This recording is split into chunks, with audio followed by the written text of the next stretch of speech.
gets directly from God that gives him the authority as the first pope to render all foods clean. Jesus already gave that example in his earthly ministry, but there are people who are still trying to cling to these other traditions.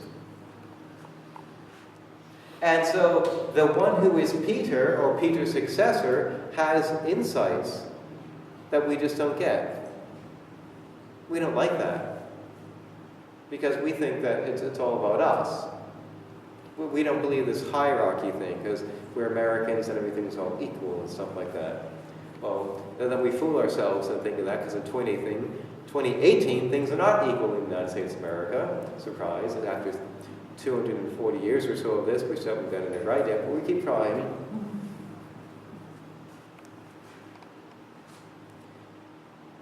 And we see this example so often in the history of the church, where there's always division, there's always debates, who is Jesus, who is Mary, debates about church teaching, and the one that solves the problem is the Bishop of Rome. In fact, again, every major heresy of the early church came out of, there were 5 major sees.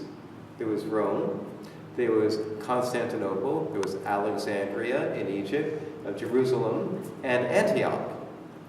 And from Jerusalem and Antioch and Alexandria and Constantinople, in the first few centuries of the church, different heresies sprung up from the local bishops, who would have been a type of like a pope. And they all taught error at some point, except the one who was in Rome. He was always preserved from error. When they had a debate, they said, let's go on over here and let's ask this person who lives in the Italian peninsula. And so, in the 1960s, we have the 50th anniversary this year, next month, of Humanae Vitae. I'm not going to preach about contraception to people, who already live in the faith and, already know about it. But just as an example,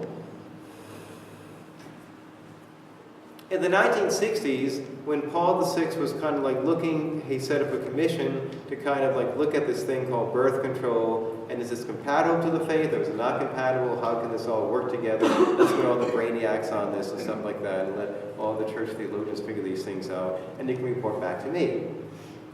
And so, if you know the story, the majority of the people on the commission all said to Paul VI, it's okay, let it go, this is fine.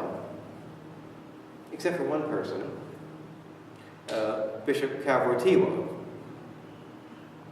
And so here's Paul VI, Pope, because Cavortivo is not totally in the picture yet, and he says, yes, yes, yes, yes, yes, yes, yes, yes, yes, yes, yes, yes, yes, no, yes, yes, yes, yes, yes.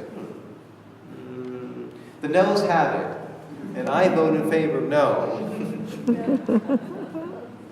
Why? Because he has the grace of office. That's the grace that he has. He has all these different opinions, and he can discern through the Holy Spirit which is the right one. And later, the one who also suggests the answer was no, later becomes Pope himself, and gives us more deeper insights and enriches that hope of literally the theology of the body and the Church's teachings on Humanae Vitae and contraception.